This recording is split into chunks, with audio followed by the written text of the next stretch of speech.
No, don't you guys. Easy there.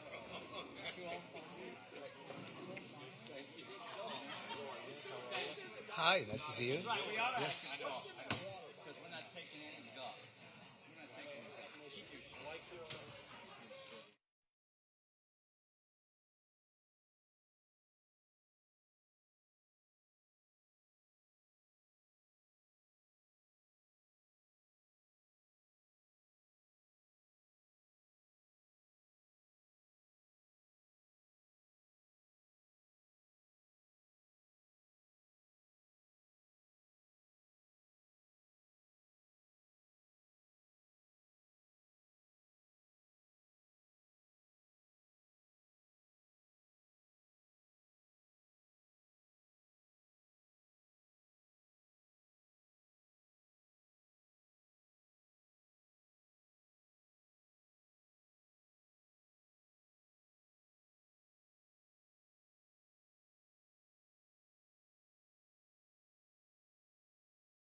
Okay. Good afternoon, everybody, and welcome to the City Commission Conference meeting this Tuesday, February 4th. Thank you all for being here today. The only item we have on the agenda today is to interview the two city manager candidates that have now been brought before us. The advisory board has made their recommendations. I believe there were over 90 applicants, and through the process of vetting each of the candidates through the advisory board as well as through city staff, certain individuals rose to the top. I understand of the three that were presented by the committee that one of those individuals decided not to move forward with their name. So today, before I ask the chair to come up and give a formal presentation, I thought maybe we should consider the format that we're going to follow. What I was thinking was, and it's open for discussion. What I was thinking was we would ask each candidate to give a few minutes opening remarks, and maybe 5 minutes, as much as they need, and then we'll start with District 1, Pamela Beasley Pittman, District 3. It's all jumbled up here. We'll just go across the table, and everyone will have an opportunity to ask questions of each candidate. Of course, the candidates will appear one at a time, and when we're concluded with one candidate, we will dismiss them, and then we'll ask the next person to come in and do the same format. Does that make sense to people, or do you want to change that? Does that make sense? Okay. All right, so we'll move forward with that. Is the chair of the committee here? Who was the chair? It was Melinda. Melinda. She's not here. Okay. Well, Susan, you wanted to tell us, for the public record, who are the two candidates that we're going to be listening to today? Absolutely. We have Jason Davis scheduled first, and then Raquel Williams scheduled second. Okay. And they are in the Einstein room, sequestered in a soundproof in a booth. soundproof booth. No. So they're there along with Dele Lohman, who was the recruiter who coordinated, and our HR director, Jerome Post. And whenever the commission is ready, I can text Jerome and tell them we're ready for the first candidate whenever you're ready. Okay, I think we're ready, right? Okay. Okay. Bring in contestant number 1. Bring Jason. Okay.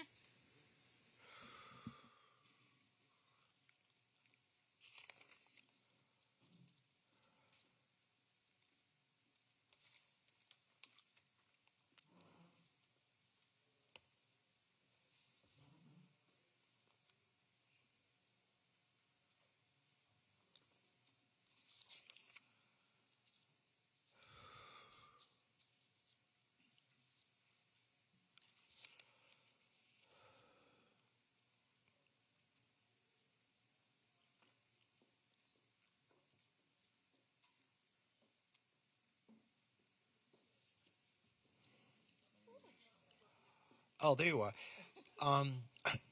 We just opened the proceedings, and we came up with a format. And do you have anything? Did you want to say anything? We were going to ask you to present the names of the individuals, but Susan Grant did it on your behalf since we already began the meeting. It's okay. Is there anything you'd like to add to talk to the commission before the candidates come in?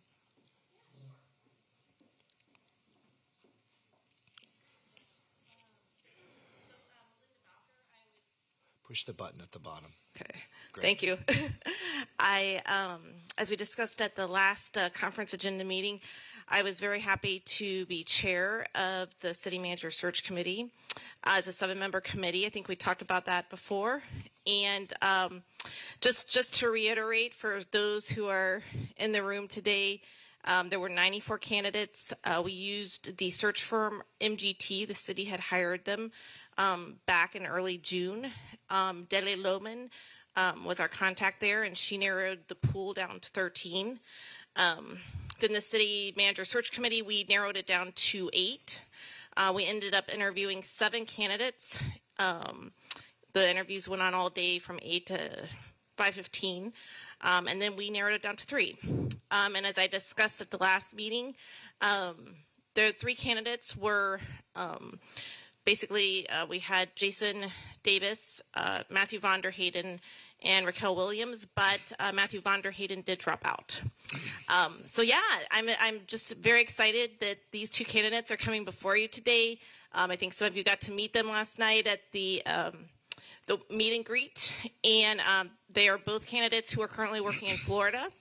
Jason Davis is the Assistant County Administrator for Port St. Lucie, and Raquel Williams is the Assistant City Manager for City of Miami Beach. I think both of them are great candidates. I'm very excited for this opportunity for the city to move forward with one of them. And yeah, unless you have any questions for me, I'm excited for the candidates to answer your questions. Well, first of all, we want to thank you as well as the group of volunteers who participated in the selection process. I know it was a lot of work. We saw the work that you did, and we are blessed to have so many devoted and really well-intentioned individuals who tried to be very objective about this process and bring forward these names. So thank you. We really appreciate it.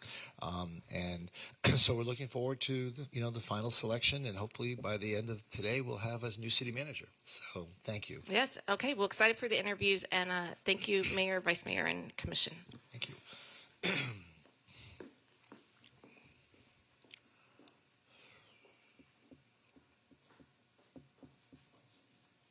Jason.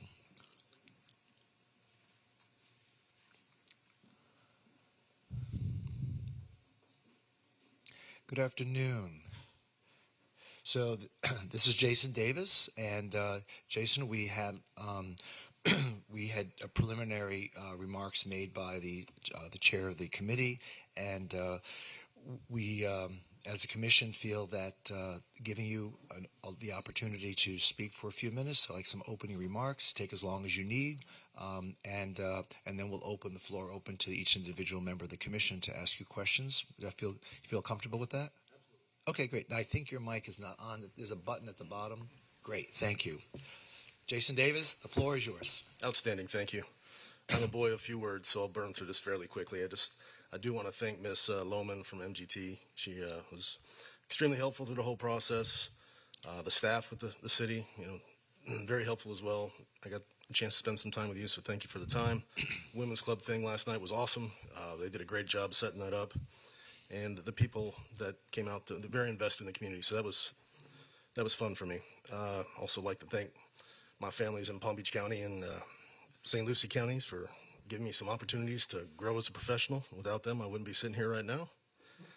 And if there's anything that I say where I lead with an I, just know that I infer to the team. I'm not smart enough or cool enough to be the I in all my answers, so it's always a team. But that's really all I have to say. As far as my work experience goes, 16 years in Palm Beach County, and then the last coming up on 2 years in St. Lucie County as Deputy County Administrator. Okay, very good. So we'll begin with Commissioner Herbst, who's the District 1 Commissioner. John, please open the floor. Thank you, Mayor, and thank you, Mr. Davis. So just so everybody understands, I had an opportunity to meet with both candidates for about an hour and a half. Yesterday, we had extensive conversations about the issues that I consider to be the primary challenges for the city. So we're not going to go over that all again. No need to repeat everything that I discussed with them. I had, again, very robust conversations with both candidates. There was one thing that I would like to ask that didn't come up in our conversation yesterday, and this is something that happens frequently. So tell me about a time where you found yourself in disagreement with one of your elected officials and how you handled that, because it's something that will come up going forward. So in terms of managing upward, I have zero concern with that. If I have to say no, one, you'll know why I say no. Typically, it's going to come back to legal issues. It's been my experience with my commission where I've had to say no. So when I do say no, you'll know why, and then you'll know a path to get to where you're trying to get. So we'll navigate how we get the answer that you want. But 2 examples I can give you. The last 2, as a matter of fact, one would have been a sunshine rule violation. Tried to circumvent the process, so I had to coach that individual. And another one was trying to buy some stuff off contract that I could not procure. So again, here's the no, here's how we're going to get what you want, and that's how we proceeded. Thank you. No further questions. Very good. You don't want to share with us some of the other conversations that you had? Because we weren't part of that conversation. It might be helpful to know some of the questions and some of the answers. Or is that just something between the two of you? That's something between myself and the candidates. I'm not a big fan of this public interview grilling process. I went through it myself when I was hired as a city auditor. I didn't appreciate it then, and I don't intend to subject the candidates to it now. Thank you. Okay. Commissioner Beasley Pittman. Good afternoon, Jason. We had a great conversation when we met in my office, and I really enjoyed our conversation. Want to share that I was not at the meet and greet yesterday because I had a family emergency that I had to attend to. Just a couple questions. We did have a great, more so of a meet and greet conversation in our office. We didn't go deep into any questions. But when it comes to community development, how would you foster economic development, housing affordability, social equality in our city? Write it down. Give me a second. Sorry. Yes. All right. So those are some of the 4 initiatives that I currently, and where I think every city in the state's probably working on something similar. Sure. So community development, I have St. Lucie County, depending on what metric you look at or who's providing the statistic, is the 3rd fastest growing county in the state. I think it alters back and forth with maybe Pasco or somebody on the West Coast, I don't remember. So we're really trying to manage that development and not bring the density to a point where we can't keep up with the infrastructure. So that's part of that conversation. I do work with our economic development, so we're trying to bring in targeted industry rather than rooftops in certain areas. The industries we're targeting, since we have a port, we have some boat manufacturers and that sort of thing. Data centers tend to be a popular. We're also working on a soccer stadium. Coincidentally, We can't all be that lucky. too soon. Sorry. Yeah. All right. Affordable housing. So I work directly with some of the, our board builders and putting back on the builders to include affordable housing and workforce housing and improve the neighborhoods and where they're trying to build. So we're trying to do it, smart growth, where everybody's a winner, in my opinion. I don't need to put a private sector industry out of business so I get what I want, but at the same time, I don't want to take a beating, if that makes sense. What was the last one? I tried to write it down. I can't remember. It's a social equality? Yes. Okay. My handwriting's worse when I'm under the gun. All right. Social equality. And what context are you framing that? Overall, with our city, we want to witness that opportunity across the board where we are experiencing the same sociology, social. Help me, Mayor. You always help me with my words. But Socioeconomic. There you go. In that manner, how would we approach that? How would you approach that to address it where it is a equal playing field? Okay, I mean, I guess the best example I can give you is when I was in Palm Beach, Belglade was, and Pahokee was 37% below the poverty line. I have a similar pocket in Fort Pierce. So we're trying to, honestly, focus on some of the infrastructure projects that were neglected over the years. A lot of the deferred maintenance, the roads are honestly kind of terrible, depending on who you talk to. They're undrivable. So we're focusing a lot of the efforts in those arenas to make that a more palatable area. There's doing a lot of projects for the CRA group to come in there. I hate the term, but areas of blight, focus some of that money. That comes out of my county budget right off the top, working with the CRAs and the individual cities. So is that kind of where you're going with that? Yes, Okay. It is. Okay. Very good. All right. Thank you for those answers.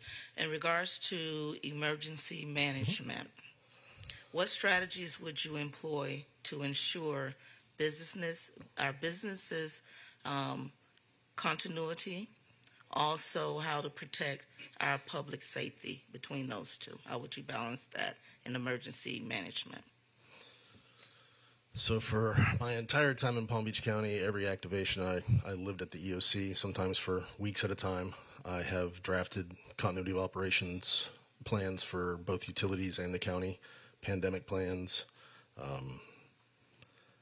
I work directly, so being county, the sheriff falls under our budget, so I work directly with the sheriff.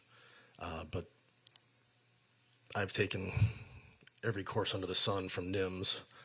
I have well over 50 credits, including what to do, since now I live in a rural community, what to do with, 6,000 dead livestock when that kind of thing happens. So horrible thing, but you gotta think ahead and plan for it when it does come. So in terms of strategies, just working with partners, and I don't even know how many MOUs, ILAs with different sistering agencies. Florida Warren, in my utility days, I think that's how your utility here reached out to me in Palm Beach for equipment and stuff. So fairly strong background in that arena. Just a little bit more with that question. How would you minimize any type of disruptions that may occur in an emergency? How would you address that? Minimizing disruptions in an emergency? I mean, I did, in my utility days, I did a lot of tabletop exercises. So I would just have them run the plant manually. Tabletop exercises in facilities too. So if I had to evacuate courthouses, that's where I started my career out of college, was facilities of mass public assembly. So how do you evacuate a cruise ship? How do you evacuate a 12-story building? What about a jail? A little bit similar concept, but very different ingredients for each, so to speak.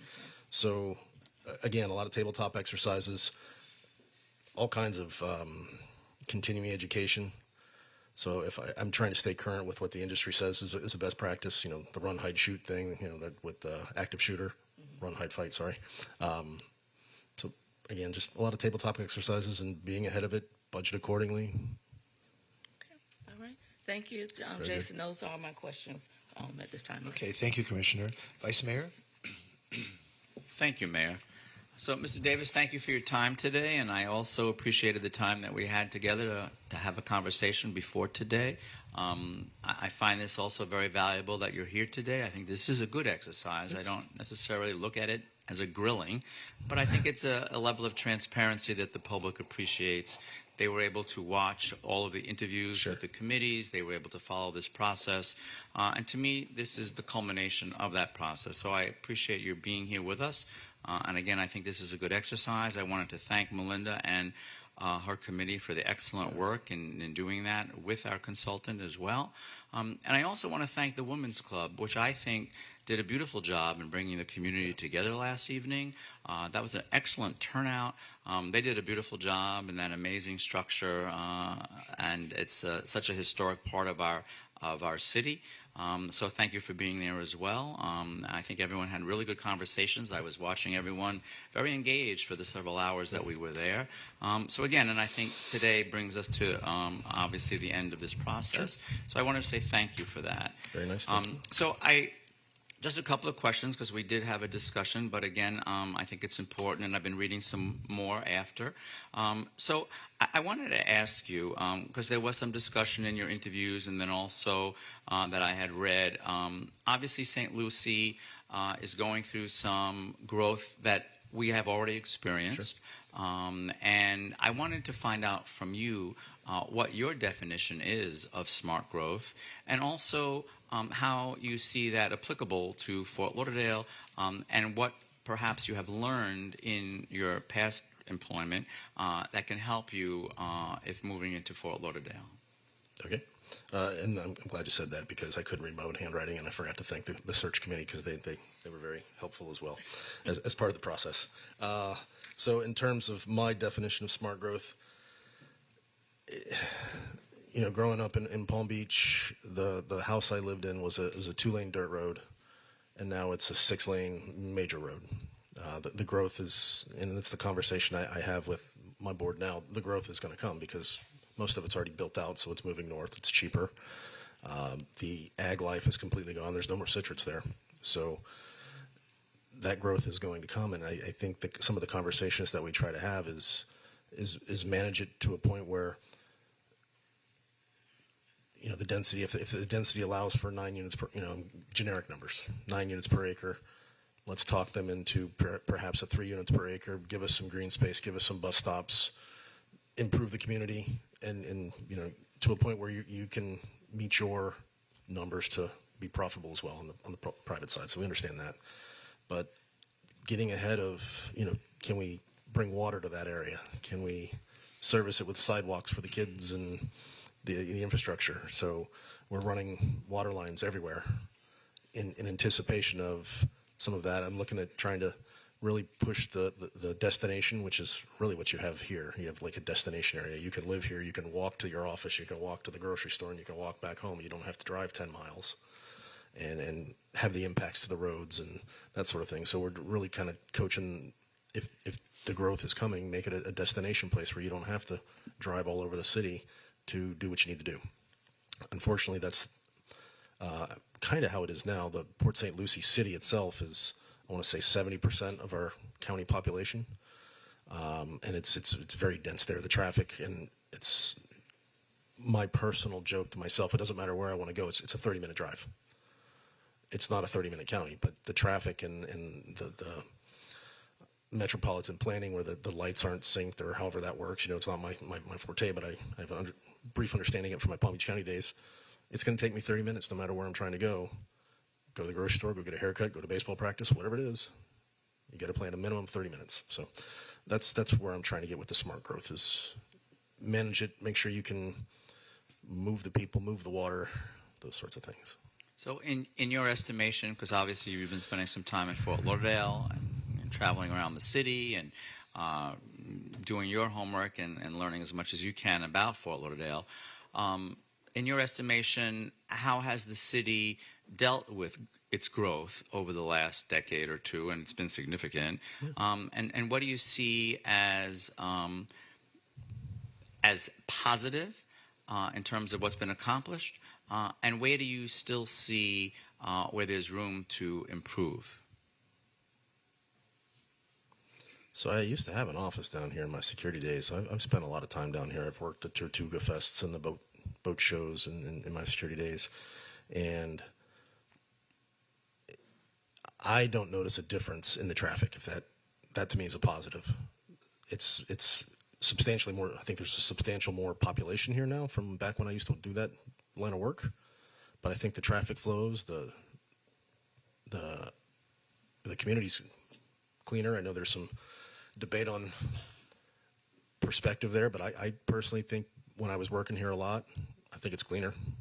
That's the positives that I've seen. So as much as the city has grown, I think the foot traffic, the vehicle traffic is substantially, it's better than where I'm at now, which if you do the population, was 70% of our population in one city.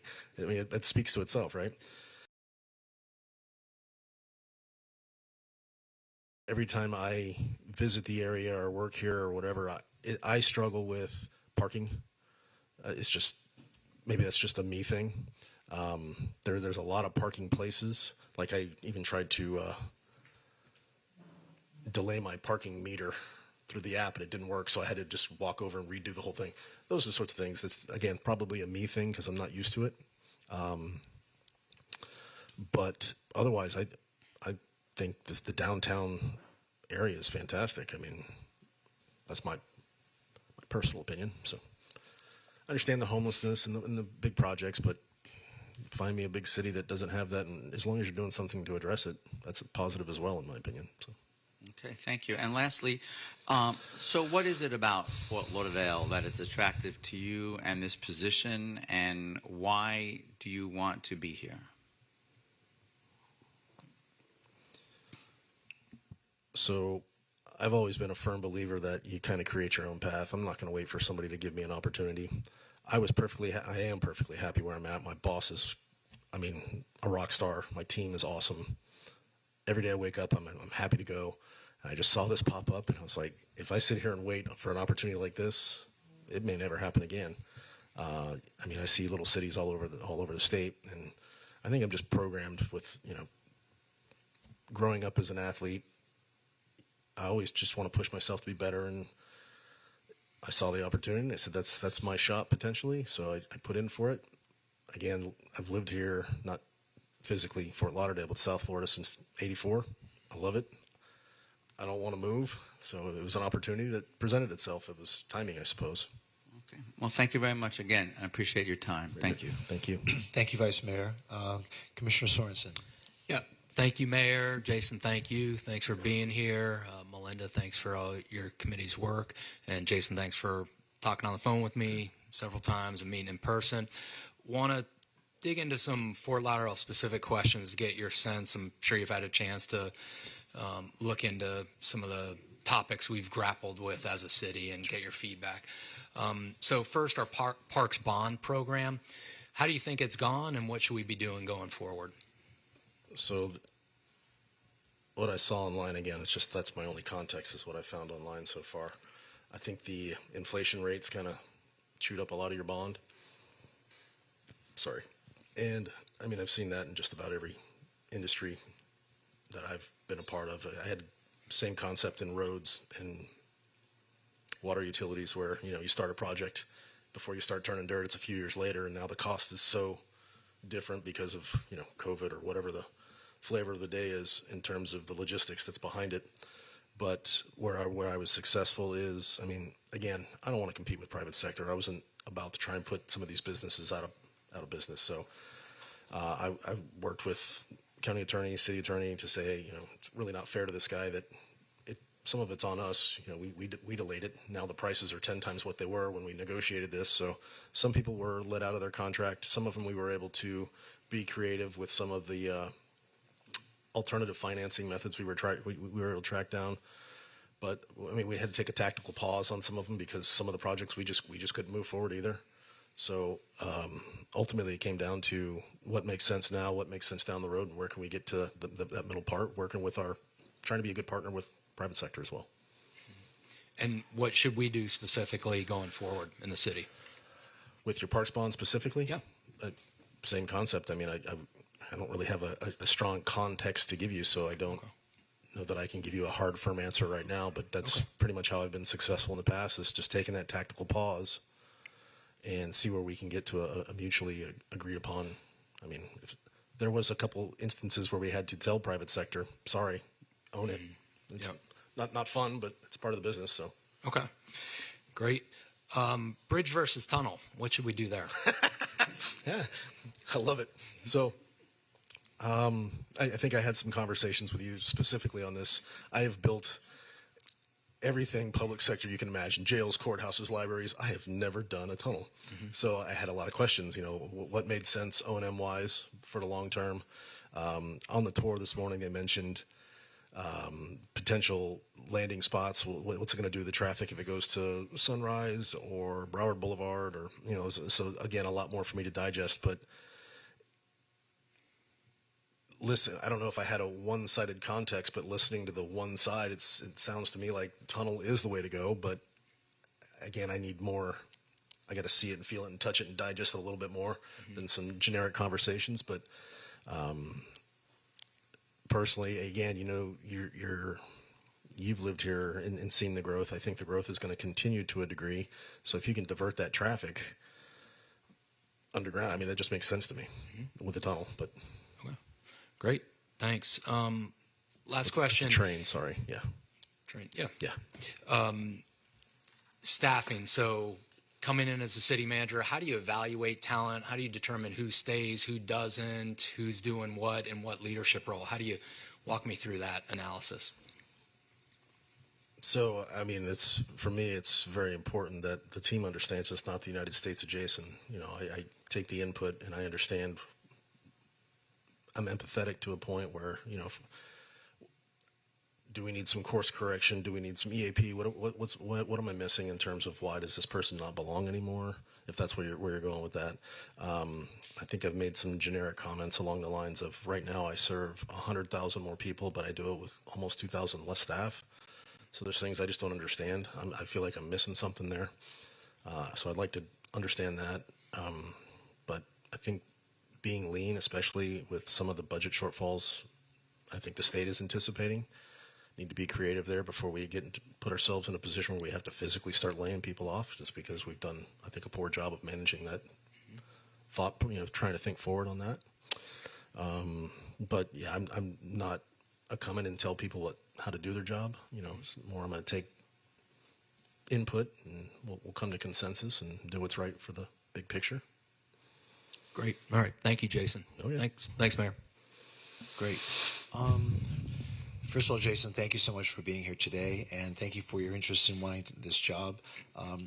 It's a big job, and you probably know that because you're in a very big position where you are today. And I have to say, you bring to the table an awful lot of talent, your experience, your knowledge, your educational background. All of that speaks very, very well of you as an individual, and we're very blessed to have you as a candidate who's expressed an interest in having this job. And so going forward, let me just ask you a couple of questions also. I know you've had a lot of conversations with each of the members of the commission individually, so I may be repeating some of the questions, but I think the public kind of wants to know who Jason is, right? Okay. So that was the whole purpose of this. And last night also, having that meet and greet, I saw a lot of people coming up to you, and so that speaks well of who you are as a person and the reputation that preceded you, that people wanted to get to know who you were. So what does the commission do? Commission sets policy, right? Yeah. And then that's what your job is, to fulfill that policy. And I know oftentimes individual commissioners like to see certain things done, and that's also a responsibility of knowing, how to balance that with the general policy-making decisions that the commission as a whole sets in motion. So let me give you an example and tell me how you feel we should navigate this. Okay.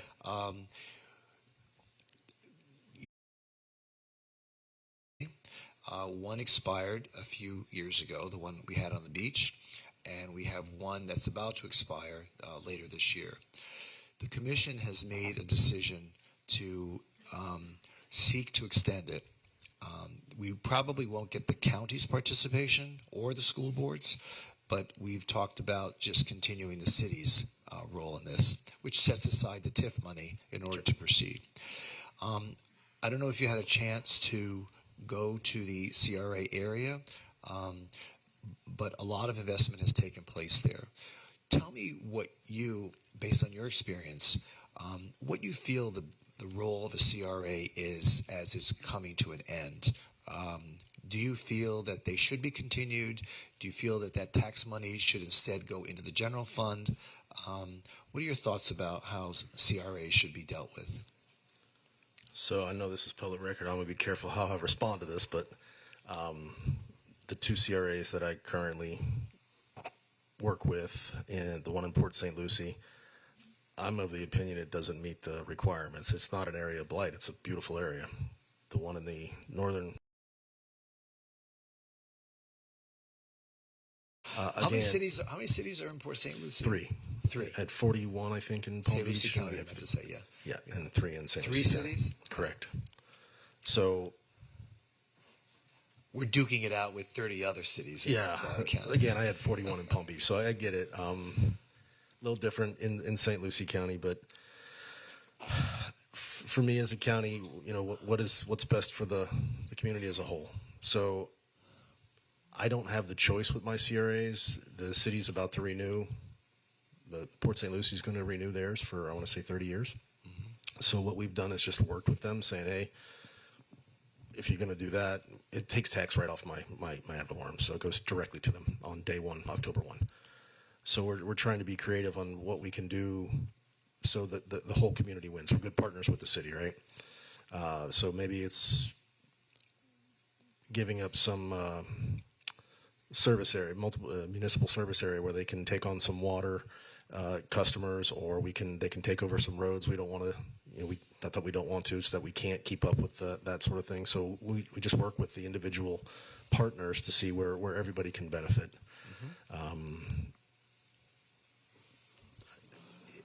On the tour this morning, I believe they said where the Swimming Hall of Fame is part of the CRA, or is that the one that just expired? That has expired. The beach CRA expired. Okay. We're talking about the downtown and the northwest, which is the other CRA. It's called the Sistrunk CRA. I met that gentleman last night. It's a mouthful. Yeah. So getting my bearings around it, that for me, I have a hard time wrapping my head around calling the beach area a CRA. Well, if you were here 40 years ago, you couldn't give property away on the beach. Really? Yes. Oh, well, now it's absolutely amazing. So I think that one was a good expert. Yeah, it was slum and blight. It was a place where a lot of runaway kids would show up. It was, ratty motels on the beach. And it definitely is nothing like what you see today. So it looks like that was a good successful CRA. Correct. Yeah. A CRA that was well implemented. Right. So I think you... But I'm saying about the current one that we have. Right. There are competing interests. Sure.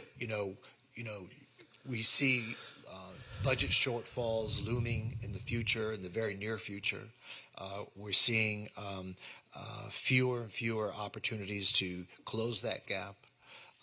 But at the same time, we see a CRA that has been successful in many ways.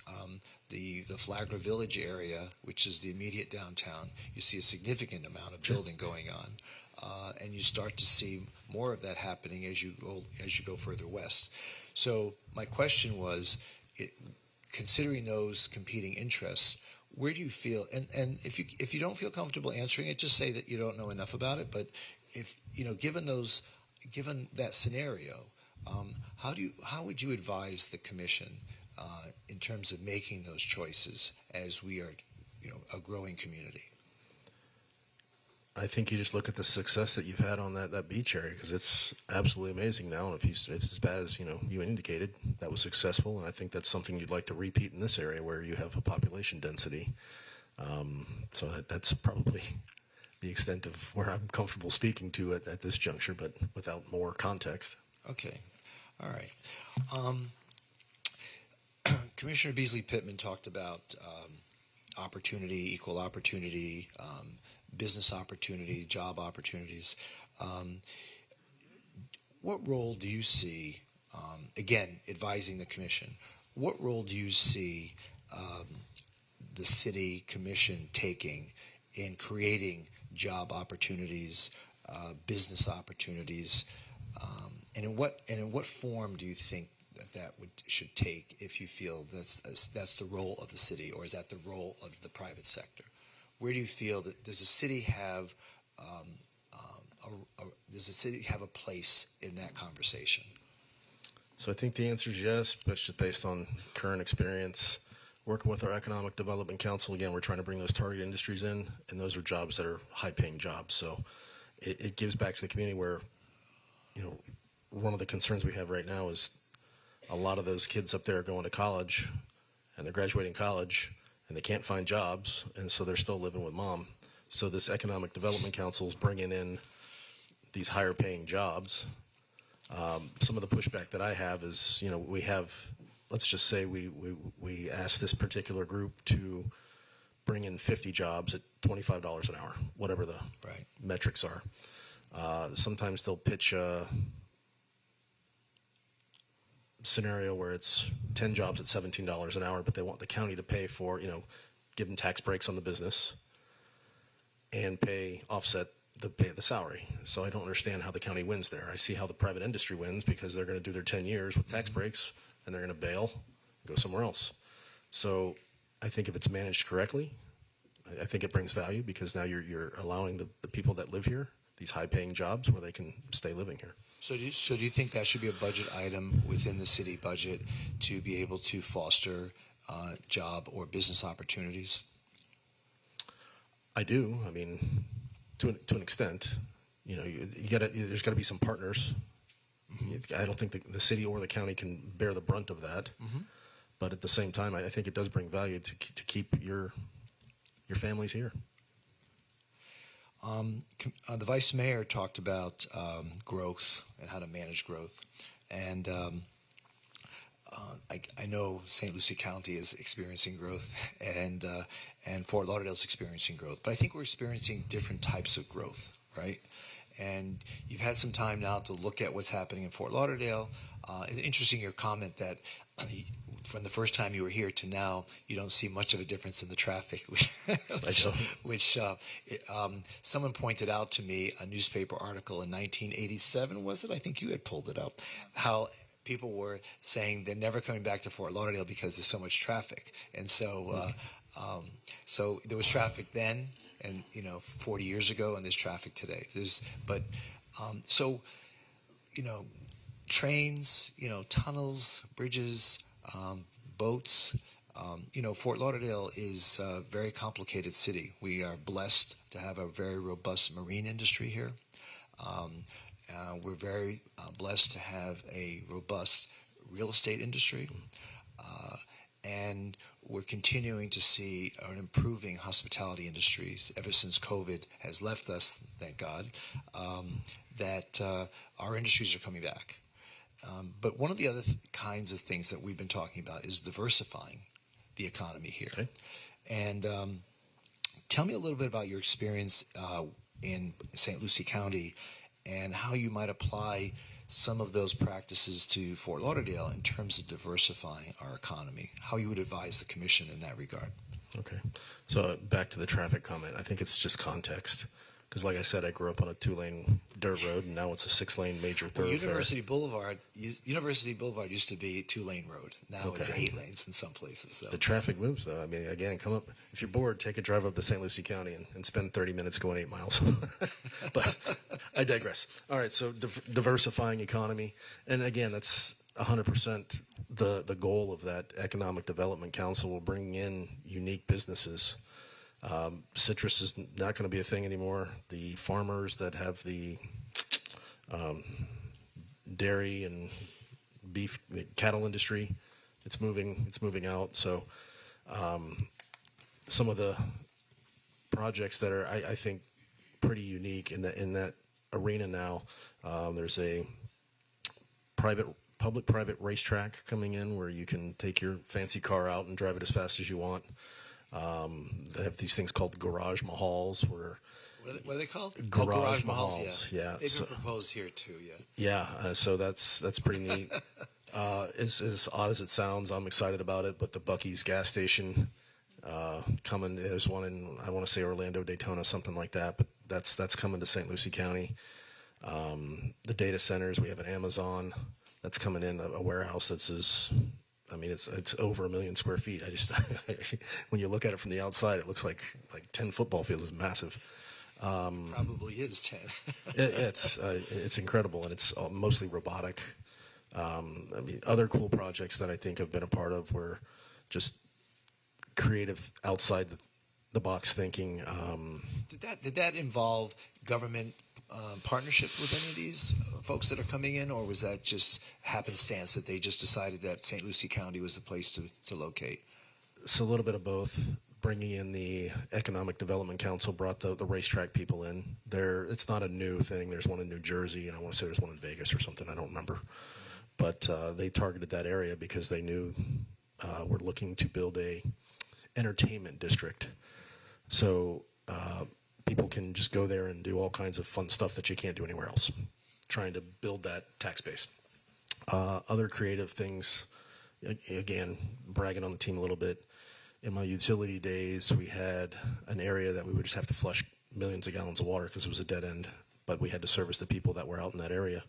So they partnered with a bottled water company. Mm-hmm. So we sold bottled bulk water, didn't have to flush, and you can buy it at Home Depot now, but it's basically Palm Beach County water that's gone through an additional treatment process in Niagara, I think is what it's called. So just, again, trying to be creative with the resources that you have. Okay. Great, thank you. Does anyone else have any other questions? Okay, I think we're good. All right. Thank you so much. Listen to it. Thank you. Very Thank nice.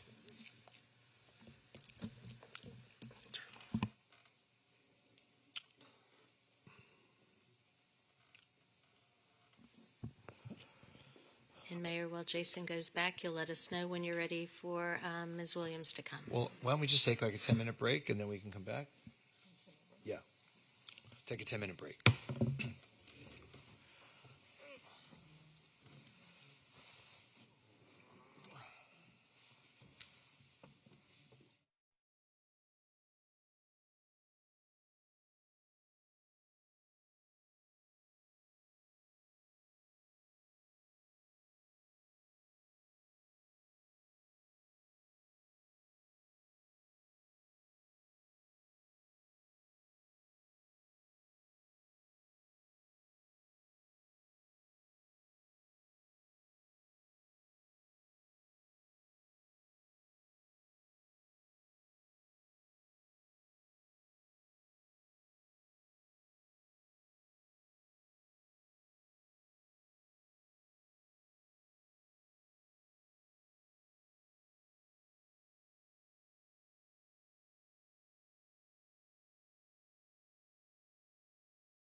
I'm sorry.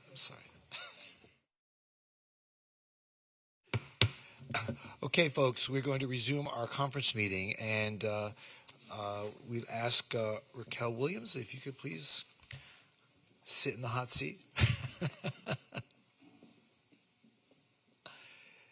Good afternoon. Could you please push the button at the bottom? Great. Okay. Thank you. So, Raquel, thank you so much for being here this afternoon. And first of all, for wanting to participate in this process.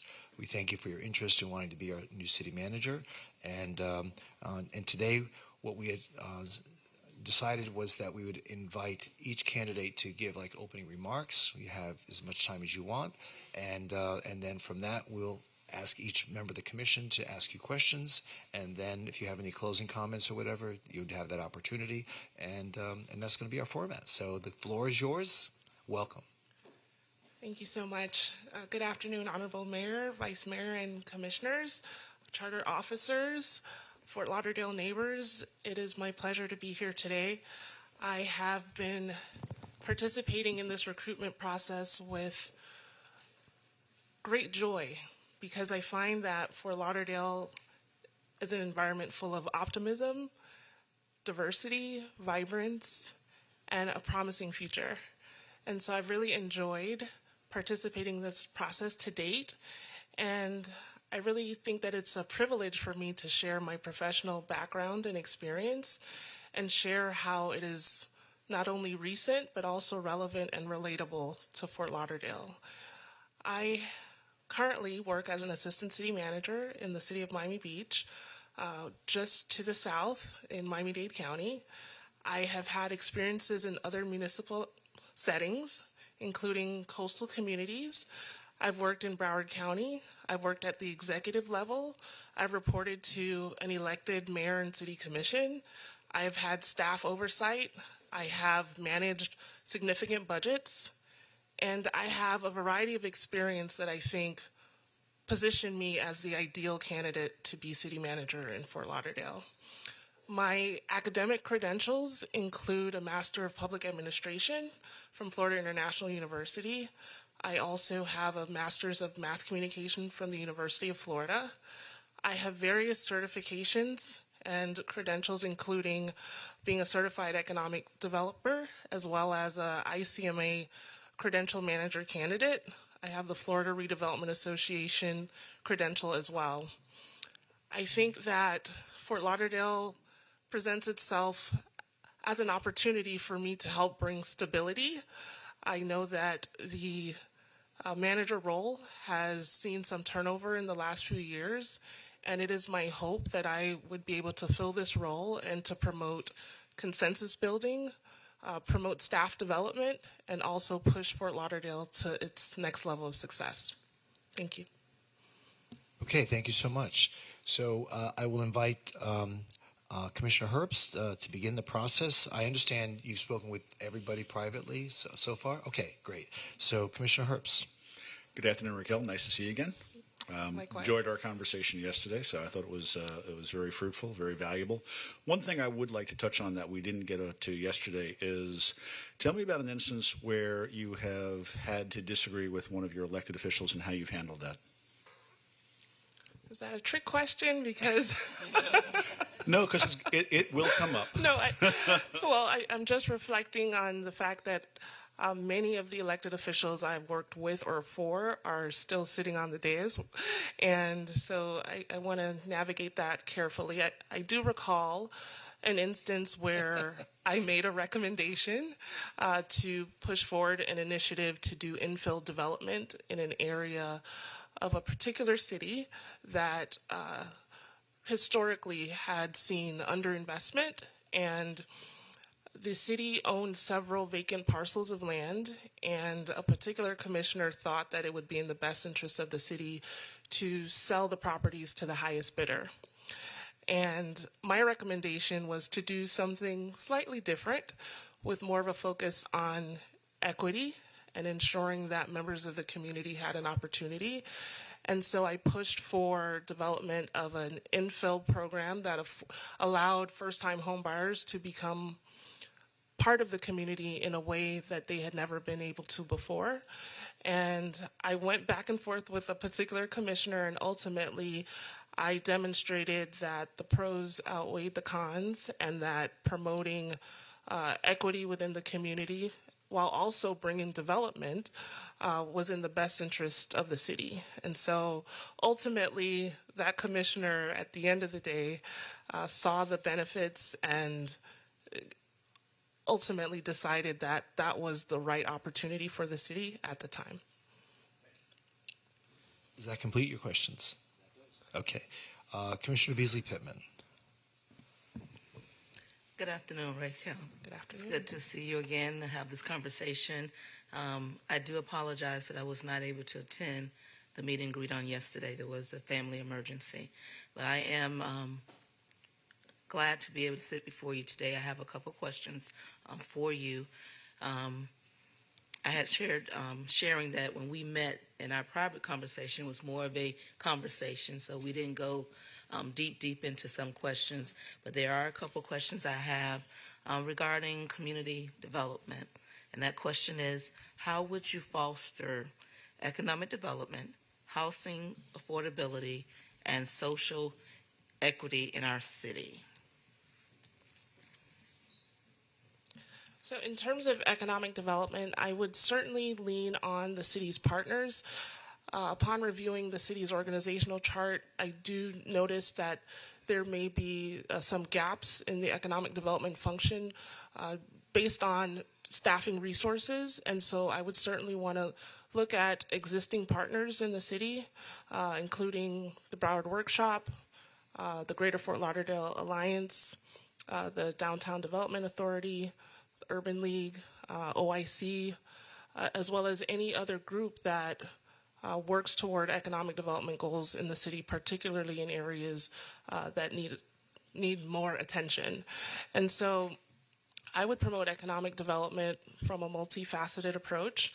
One of the areas of economic development that a lot of people don't talk about is really talent development.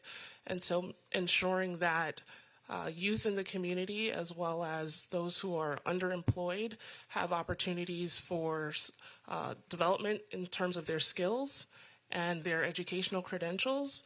I would lean on our school system, working with our superintendent and members of the school board to ensure that there are programs that foster a pipeline for students to go into either trades or college or other activities that promote economic development.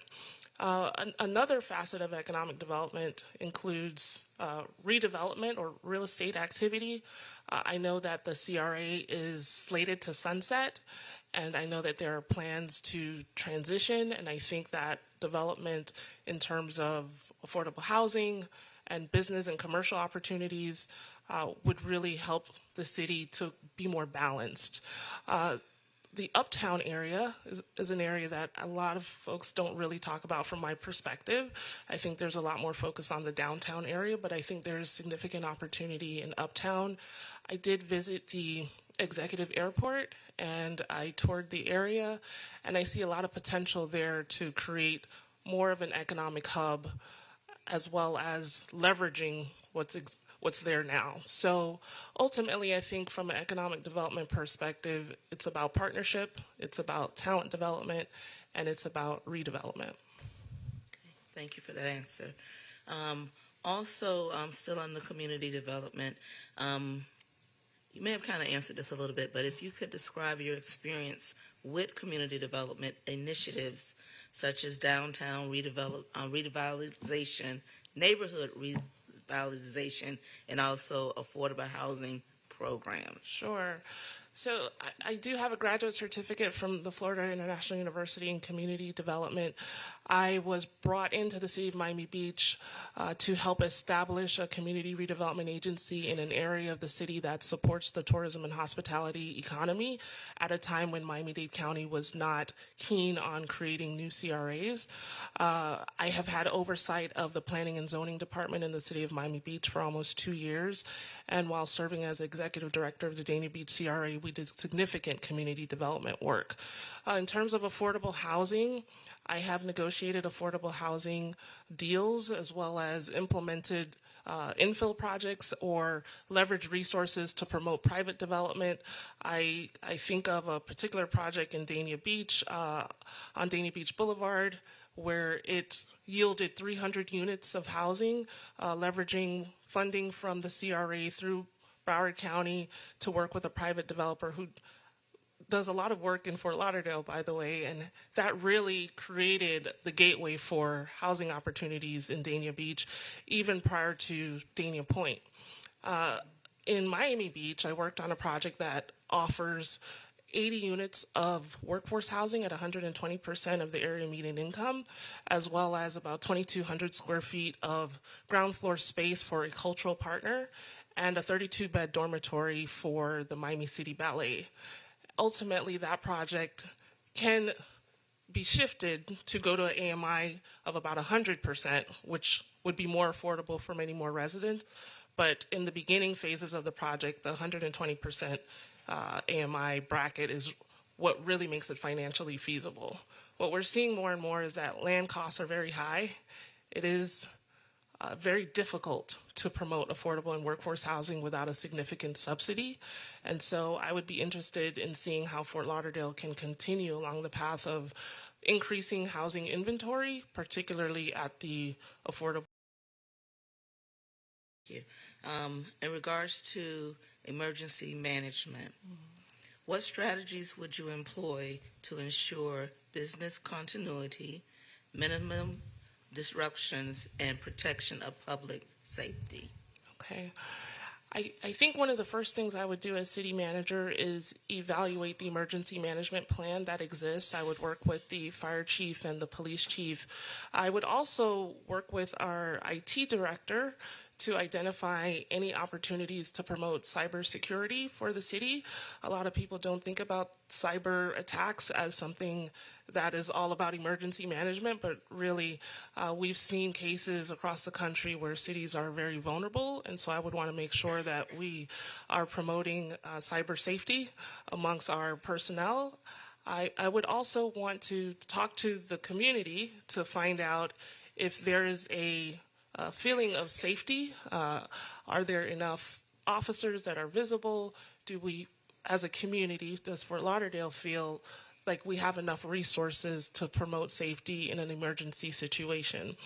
I would also want to ensure that the airport is a part of the public safety emergency management discussion, if it isn't already, because I think that is a major asset and resource for the city from an emergency management perspective, given the amount of land and the assets that exist.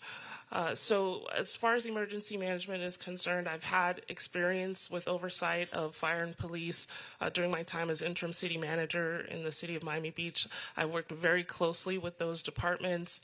I have helped to negotiate union contracts. I have done a lot of things to ensure that those departments have what they need to be able to respond in an emergency situation. Okay. Thank you. Thank you. My last question. Can you describe a experience with emergency management incidents, including command systems and disaster recovery efforts? Sure. So last summer, we had a significant rain event in Miami Beach, and I know most cities in South Florida experienced it as well, where we got over 20 inches of rain in a very short period of time. And so ultimately, I needed to rally the team because no one expected to have that sort of impact. And between the communications and the response, I felt it was my responsibility to act as quickly as possible to ensure that we could respond to the needs of the residents. We had major flooding, we had cars disabled, we had homes that were in disrepair. So it's not just responding during the emergency, but it's also responding after the emergency, and how do you help people navigate that? I implemented a program where we now do sandbag giveaways prior to even knowing that a rain event is coming, just setting it up and establishing, okay, well, every year at this time we're going to do a sandbag giveaway, and we're also going to implement that when we know that there is a storm event. We changed some management protocols in terms of our garage assets. And so in Miami Beach, we allow residents during king tides to park their vehicles in garages because of the flooding issue. What we've done now is set in place a protocol that when there is a rain event and there is a flood watch warning, we also allow residents to be able to park in the garages. And so it was getting through that situation, but also taking a step back to look at how we could improve and what we could do differently. That rain event, it was a humbling experience because no one was expecting it, and we had significant impacts, but it ultimately became more about how do you prepare for the future? What changes do you need to make? How do you tweak your policies and procedures so that you're better off the next go round?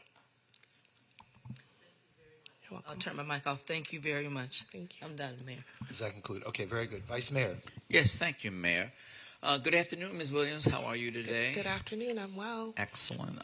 First, I want to thank you for the time you took to meet with me, and I really appreciated that discussion to get to know you and learn of your experience. And thank you also last evening as well, and watching you meet with so many members of our community. So thank you for that, and thank you for going through this process. I think it's been an excellent one. I've learned a lot by reading all of those resumes at first and then following that process, watching the interviews, and I just want to say thank you for taking the time to be with us. So let me ask you a question. I know that you've spent some time and you've been driving around, you've been meeting with folks. What's your overall impression of Fort Lauderdale?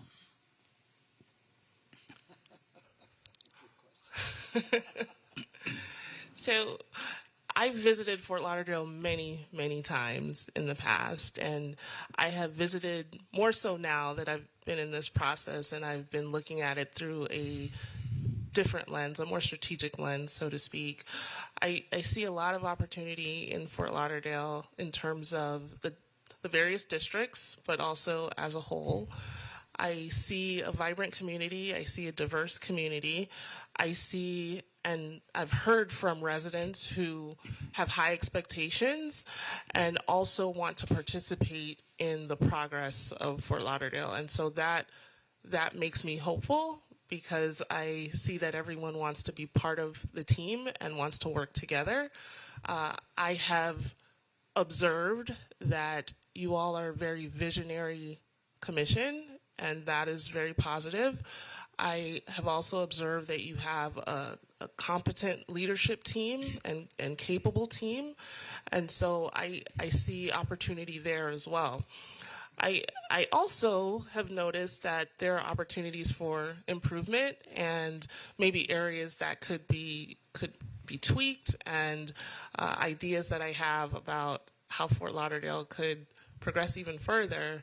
I think that not only is Fort Lauderdale great from a brand position perspective, but I think that Fort Lauderdale has sound fiscal policies that offers sustainability for the long term.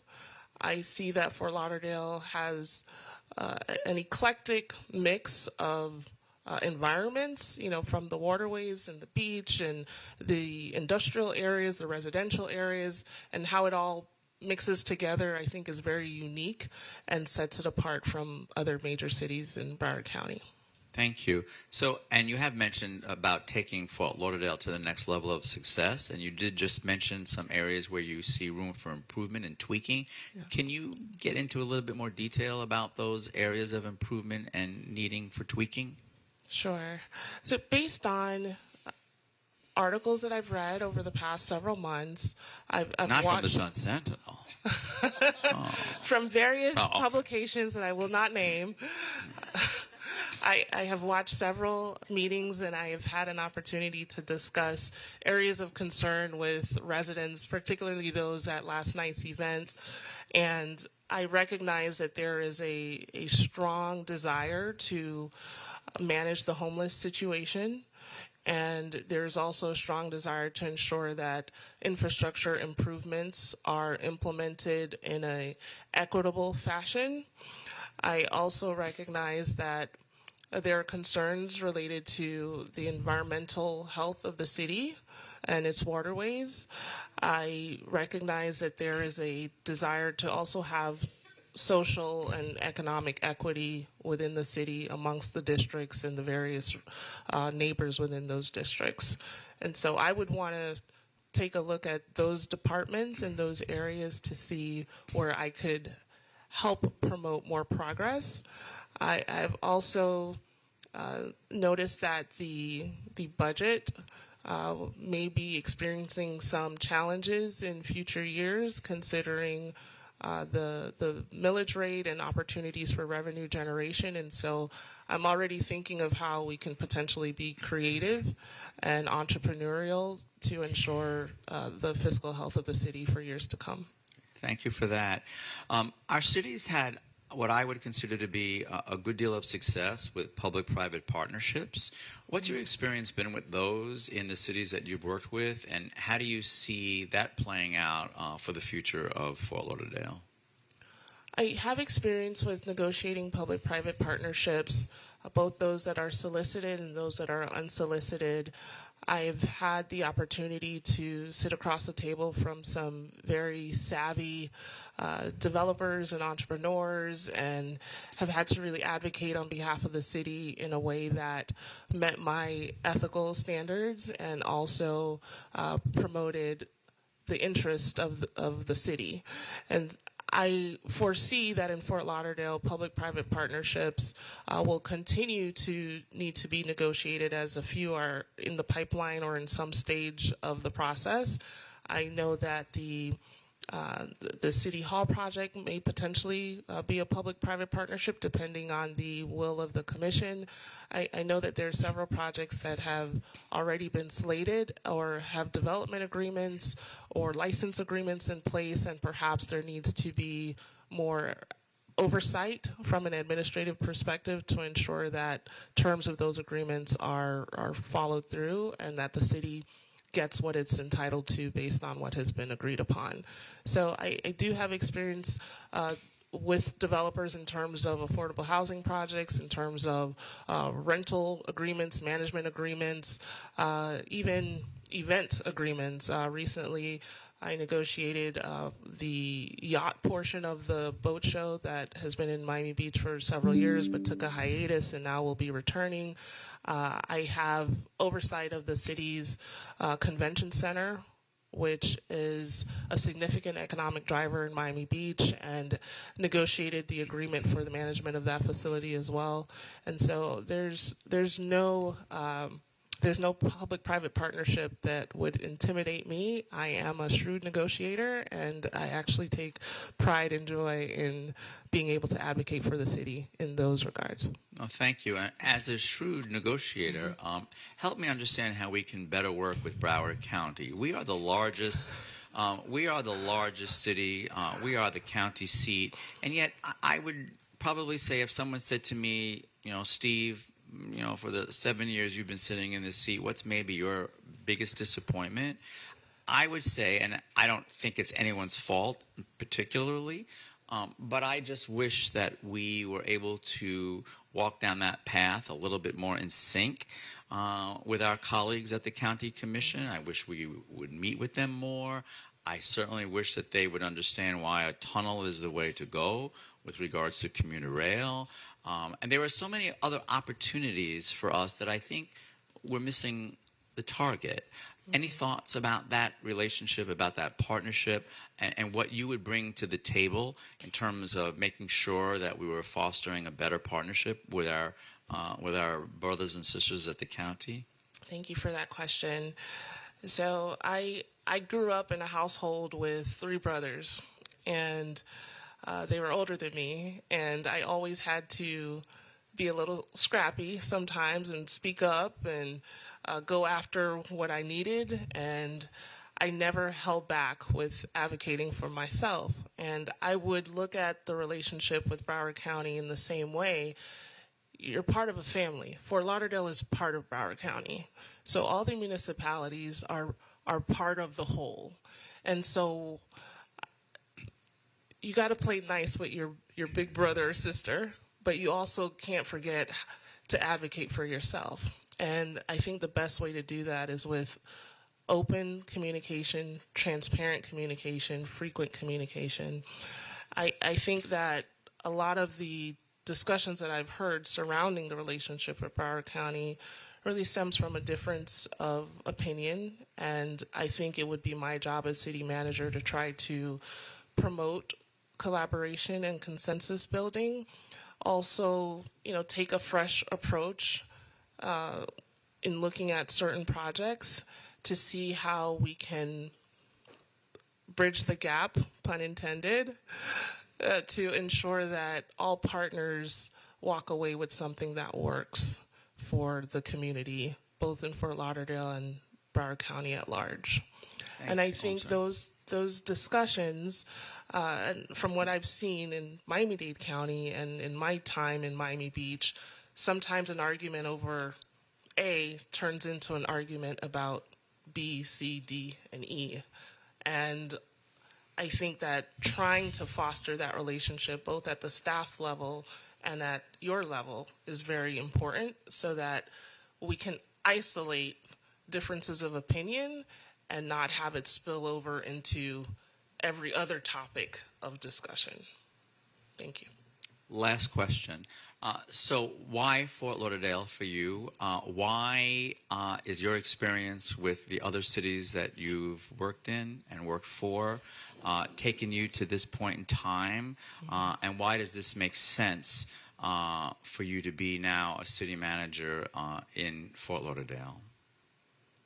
Well, from a professional standpoint, I think it's the natural trajectory of my career. I've had great opportunities to work in communities that are vibrant and diverse and thriving, and environments that need more attention and need more investment. And I think Fort Lauderdale is the mix of all of the areas that I've worked in and all of the topics of concern in Fort Lauderdale. I have exposure and experience with a variety of areas, including development, planning and zoning, transportation, parking, housing, homelessness, infrastructure, even spring break. I think that there's so many things that are similar when I look at my experience and when I look at what Fort Lauderdale is handling now and will need to handle in the future. So I see Fort Lauderdale as a great opportunity for me to share my skills, my experiences, my talents, and try my team, but also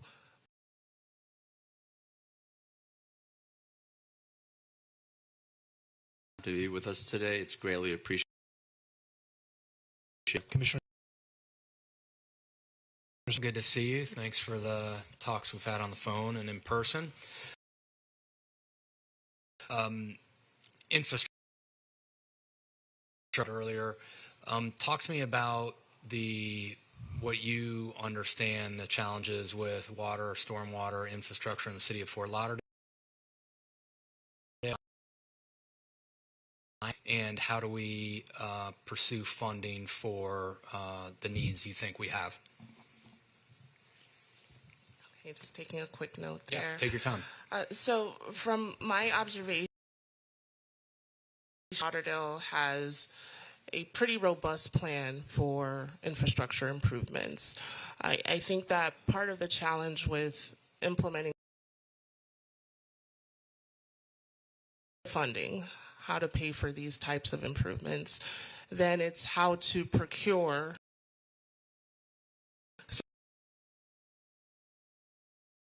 in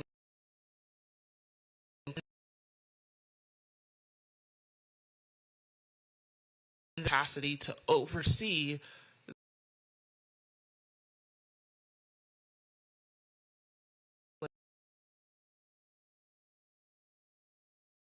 looking at how do we make for these projects, how do we move the procurement process through How do we ensure that there are staff resources in place come to fruition? And in terms of infrastructure, I think you talked about I&I, and I know that there, I think, are at least 2 consent decrees currently in Fort Lauderdale, and it's looking at how to facilitate projects that would correct for those deficiencies. How do we bring the city into compliance, and how do we set up procedures and policies that prevent the city from getting into those situations in the first place? And I also understand from my discussions yesterday with neighbors, Works team is potentially seeing some turnover at this time, and that would be one of my #1 priorities. If given this role, I would want to ensure that the Public Works Department were recruited for. I do have several connections to the APWA, which is the Association for Public Works Administrators across the country, but there's a South Florida chapter. I would want to make sure that we are recruiting in the most robust fashion, but also if there is existing talent and leadership within that department, I would want to identify those leaders and determine if there are promotional opportunities so that folks who deserve an opportunity to rise up through the ranks and take on more responsibility have that opportunity. Thank you. Vacation rentals. What's your understanding of how we've grappled with vacation rentals in the city, and how can we move forward to improve enforcement? So I can speak to my experience in the city of Miami Beach, where we have a significant tourism economy. About 1/3 of all the hotel rooms in Miami-Dade County are in Miami Beach. There are about 4,000 to 5,000, give or take, short-term rentals that are registered in Miami Beach, but then there are another 5,000 that are unregistered, and that creates challenges from a code compliance and code enforcement perspective, particularly as it relates to noise. And I think one of the strategies that we implemented in Miami Beach is to have a task force within the Code Compliance Department that is strictly focused on short-term rentals. We particularly see more short-term rental activity or vacation rental activity during the high-impact months, and when the snowbirds are coming in, and it's very cyclical, and it's really related to a lot of the events that take place in the city. So in terms of how I would approach Fort Lauderdale, I would take a look at the event activity in the city. So for example, around Tortuga, or any events that draw people to the city that might be looking for a short-term rental, whether it's spring break or some other time of year, ensuring that the code enforcement team perhaps has an enhanced level of staffing for those time periods. I would also work with the League of Cities to identify any opportunities to advocate at the state level. As you all know, we are preempted from doing much of anything as it relates to short-term rentals. And so how do we work with the various lobbyists that the city has on retainer, as well as the League of Cities, to advocate at the state level if there's any possibility of making a dent there? Great, thanks. Yeah, and that's definitely something we've been working on in that advocacy in Tallahassee, and the task force is an interesting idea. So thanks for that. City Hall. What should we do about City Hall? Well, I did attend the prioritization workshop, and I noted that the body, by consensus, determined that the preference would be to redevelop City Hall at the existing site. I would want to do a little bit of research in a short period of time if I was given this position, looking at the lease agreement that's in place right now for the City Hall, and determining where all the city sites are, where we're housing departments, to see what sort of time frame that allows the city to have in development of a plan for a new City Hall. My understanding from a previous, maybe it was one of your January meetings, I think there was a owner's rep item award, and that firm would work on behalf of the city. I think one of the major steps that has yet to be done, from my understanding, is looking at how much space would be needed and the functionality of City Hall. I would want to identify if there are other uses that the commission would want to entertain as part of a City Hall development, or if it would be a standalone City Hall. I have seen presentations about other city halls that have been developed in South Florida or in the state of Florida.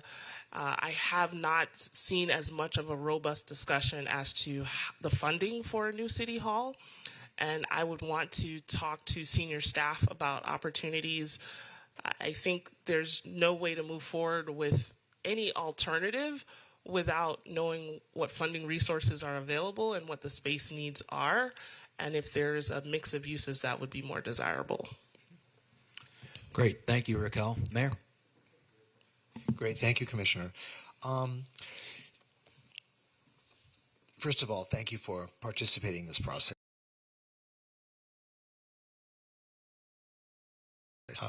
You're on your toes all the time, trying to respond in the right way, and we really appreciate your being part of this process. Looking at your resume, you definitely come to us with a good deal of experience and many accomplishments, and I congratulate you for that. Blessed in this process that we've had two very so the choice will definitely be a difficult choice. Now, a number of the things that I had asked Mr. Dave, except one, so I just focus on one thing. First of all, with regard to the City Hall, just I do believe that a needs assessment has been undertaken or is soon to be concluded, because we had done a needs assessment before when we were looking to do a joint government center with the county. So we needed to update that needs assessment. So in any case, as you have roamed around the city and our economies are based on certain types of industries. In Fort Lauderdale in particular, we have hospitality as well. It's a robust hospitality industry. The blue economy here in Fort Lauderdale is almost unlike any. It's a mainstay of who we are here in Fort Lauderdale. Venice of America, we didn't. It doesn't just. We earned that name, and I think that we want to continue being that are with regard to the marine industry, and of course our real estate. Real estate is very, very vibrant.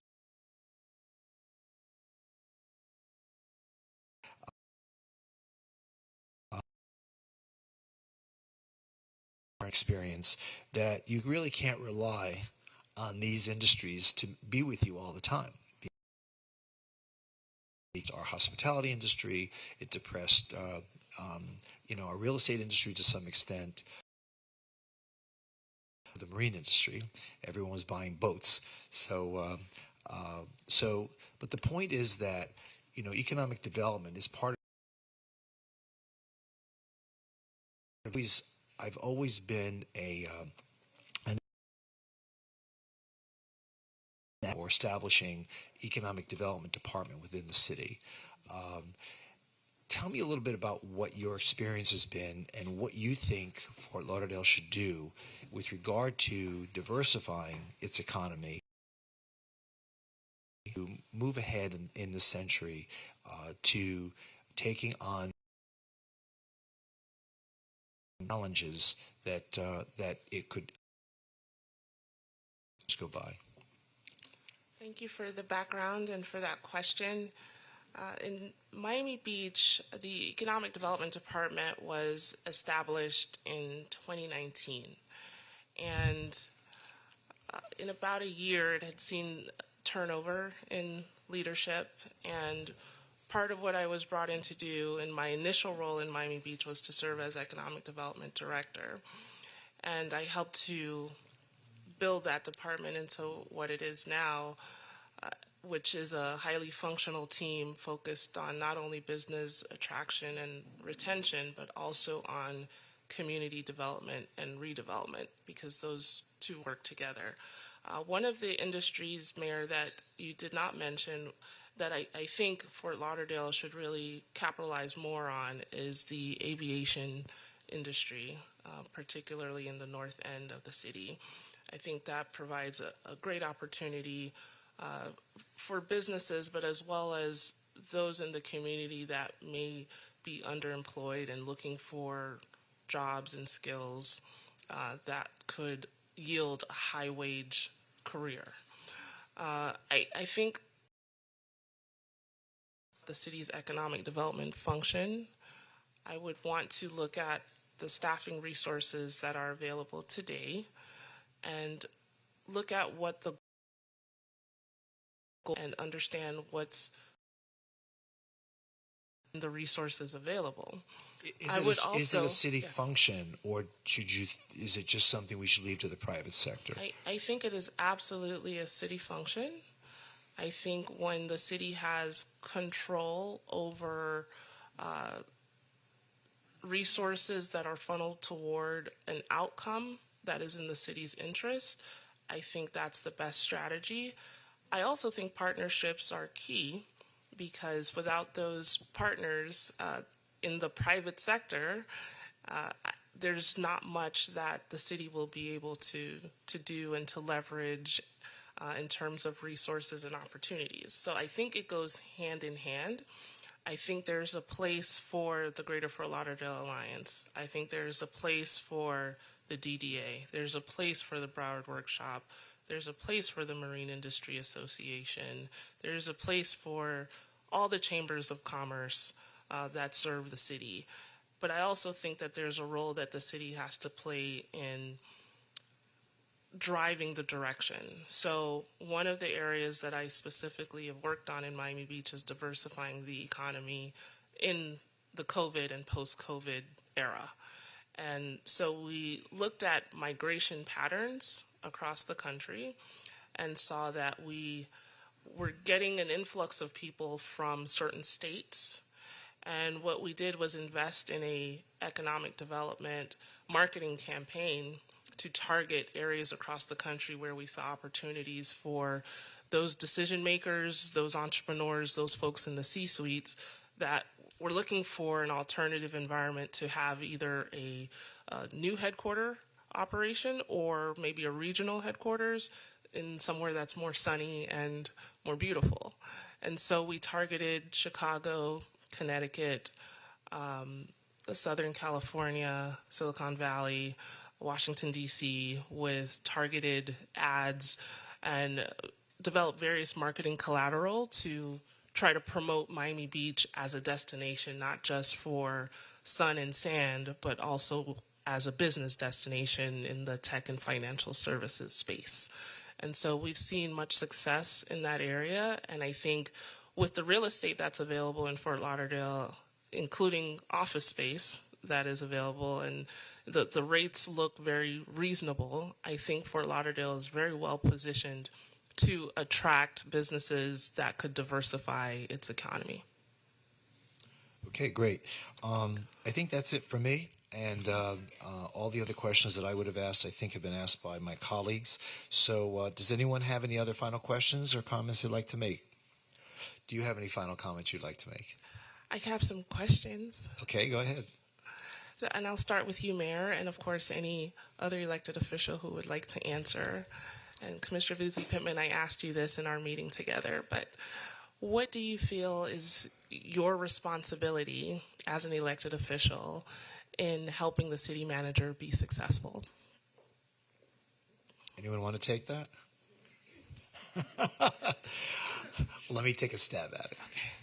So I feel the relationship between a city manager and this form of government, this sort of form of commission government, is a very symbiotic relationship. We need to work together. We need to be on the same page as much as possible. I think that in order for you to be successful, we have to be clear as to what the policy is. Because if we're not clear, then you're still reaching out for options that you're not sure are the direction that we really want you to go in. So I would think that most importantly, that would be our role in working together with you to see the fulfillment of that policy direction. So going forward, I mean, we're not going to agree 100% on everything. When I say we, I mean the commission. But once we get a majority vote, that would be the policy direction, and that would be how we would feel that you would become successful. The other thing is, as someone who's newly starting here, is to point you in the direction of where we're hearing voices in the community, so you can understand what the community is asking for, because you can't be everywhere and I can't be everywhere, but hopefully collectively we're everywhere, and as commissioners hear from their districts, their neighborhood associations, that communication line between each one of us and you is going to help make you successful in understanding what the community is looking for. So that would be another way in which we can help you be successful. So those would be like the two most important things. Okay, thank you. Anyone else want to share their perspective on that? So one of the problems you're going to have, and I'm sure you've experienced this in your other jobs that you've been in, is conference meetings are going to be particularly tough, because we're all going to be talking, and we're not going to give you clear direction. I can promise you, you're going to get 6 different directions from 5 people on the dais at any point in time. Having been as staff, I can't tell you how many hours I have spent, otherwise known as wasted, listening over and over and over again to commission meetings, trying to figure out what the direction actually is to you. So I think that's going to be a real problem, a real challenge, because this is where we talk amongst ourselves and try and provide you with some policy direction. And candidly, we talk in circles. So that's going to be problematic. But I think the most important thing you can do, and the thing I can't stress enough, is over-communicate. Where I have seen city managers throughout my long career in government not be successful is not meeting regularly with their various elected officials and keeping them up to date. I've always said, as the city manager, you own one job. That job is communication, and that's communication up to the elected officials, it's down to your staff, and it's sideways out to the community. And every city manager that I've ever seen get invited to seek opportunities elsewhere has always been failure to communicate in those 3 directions. So I would encourage you to be successful as a city manager, communicate, and then over-communicate some more. And in response, the conversation that Raquel and I had, my response to her question was also being visionary, being eyes that of what we may not have recognized along with our neighbors, being that voice who's going to bring inventive and new breath and ideas to not only the dais but to the city. I believe that we're at a shift in our city where we're growing in a new and a higher direction. So being that individual who is going to bring those new and innovative ideas to the table where we can talk about them and go in that direction that we are seeking as a city. And that was the response that I had when the question was first posed. Okay, thank you. Commissioner Sorensen? Sure. To that point, I think, Raquel, it's really important. I think any relationship, but city manager to commission, is feedback, giving feedback, seeking feedback. So if you're not clear, if it's not making sense, asking, saying, hey, commissioner, commission, mayor, can you please clarify? Can you please help me understand? This now competes with another priority. I'm not sure which takes a greater priority in your view. Asking for that clarity for your own performance. And then also, for me at least, is giving me feedback and saying, hey, that didn't make sense, or actually what you shared is going to be difficult to accomplish. Let me give you some other options or better ways to attack that. The more candor you can have, I think, in our relationships with us, the more effective we'll all be. Not only what might be going well, but also when you feel like there are gaps or misses that you see in our interactions. Is that fair? Thank you. Great. Thank you all. Thanks, Mayor. I'm feeling a little pressure now. You're signaling to me that I have not said Commissioner, anything. Vice Mayor doesn't have a lot to say on this. I'm such a shy guy, and I have such a shy district, and you'll never hear a peep from us at all. And if Is you that believe, a promise? And no. And if you believe any of that, well, then we haven't done a good job communicating so far. As you do know, I represent a very passionate district, never shy to express its opinions throughout the 24 neighborhoods that I represent. I meet very regularly with all of the neighborhood presidents. We hear from them regularly. And again, I will echo what my colleagues have said up on the dais so far. It is, for me, about good communication and just being ourselves and you know, no game playing and making sure that we all understand what it is exactly are the needs of our districts and our city as a whole. Because obviously, even though we do represent districts, it's always the city of Fort Lauderdale's best interest holistically. And that might come from different ways and different opinions of how to get there. But I certainly will never, ever question anyone up here's desire to see our city be successful and the quality of life to be exactly what it should be for every single resident. So I just want to always keep those in mind. I will certainly always communicate the needs of my district. We, in real time, hear from folks in District 2 all the time. All the time. And I've always really enjoyed my communication with the city managers that we've been working with over the years, and I value that relationship. And I think that all of them will tell you, you know, past and present, that I will always let everyone know exactly what the needs are and what's the best way that we can get there together. And that will be it. I mean, obviously, we set policy. The city manager is basically the CEO of this company, and we're all in this together. So I will echo everything that my colleagues have said. Thank you. Thank you. Okay. Any other questions? Time's up. You have any other questions? No, I just want to close by saying thank you for the opportunity. Thank you to the community, especially those who came out last night. It was a breath of fresh air, so much energy and warmth in the room. I could tell that they're very passionate about Fort Lauderdale and its opportunity for growth and success. And so I really appreciate the time. I want to say a special thank you to the recruiter, Ms. Daley Lohman, as well as to the Human Resources Department, Director Jerome Post and Deputy Director Kristen Milligan. They've been very professional throughout this process. And I just want to ensure that everyone knows that it's not lost on me that I've had this opportunity to make it this far in the process, and I'm extremely humbled, and I feel very privileged to have had this chance to demonstrate why I could be the best city manager for Fort Lauderdale. Okay, great. Thank you very much. Back to the green room.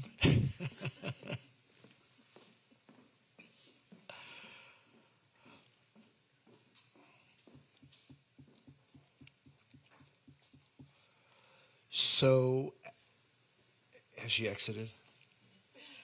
Okay. So at this point, I think that we leave the floor open now for deliberations, and then I guess we will vote by ranking. This is not a secret ballot that you've just informed me, so we can you all have a piece of paper here. You can rank, 1 and 2, and then we'll give them to Susan Grant. I'll give it to. You can give it to the clerk. They're good at that stuff. All right, give it to the clerk. Oh, do you please, already have the page? They already have. Look at you. Please write your Look at names you. on the sheets, please. Okay. Does anyone have any further comments they'd like to make with regard to either or both of the candidates? Just to say thank you again to everyone involved in this process. For me, it's been really seamless. Again to the committee, the selection committee. Jerome is not here now, and his staff. Everyone that has worked up until this moment. I just wanted to again, say thank you because I think it's been an excellent process. So thank you. Okay, so when we make our selection today, we will vote on it officially tonight, but it will be announced by the clerk. So, Mayor, this will be announced tonight or now? We can announce it now, but we vote on it tonight. Right. Yeah. And Dwayne, you said we put our name on this? Yes, please. Okay. Oh, you have to put our name on it? Yes, that's what. I was listening to Dwayne. I'll speak up next time.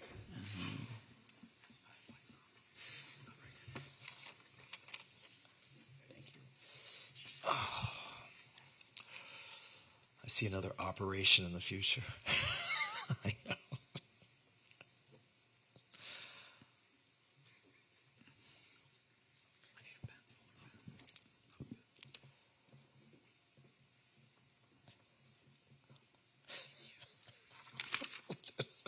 No comments, just 1 and 2. Excuse me, do not look at my paper, please. Okay. Thank you. I already voted.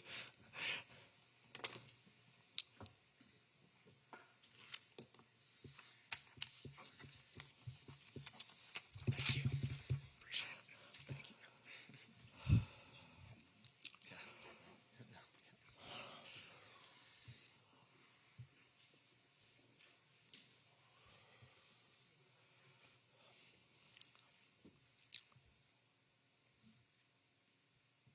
Again, Melinda, thank you so much for your work and the work of the committee. I know it's a big task to take on, but we know you're good at it, so we're going to may ask you again to do something. And Mary, thank you for being here today also. All right, the numbers are in. 5 first place votes for Raquel Williams. 5? Yes. Okay, very good. Congratulations.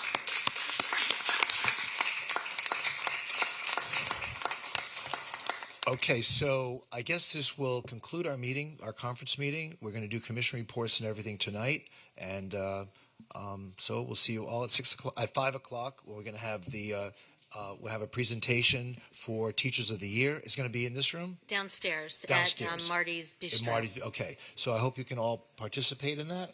5 o'clock, yes. Thank you.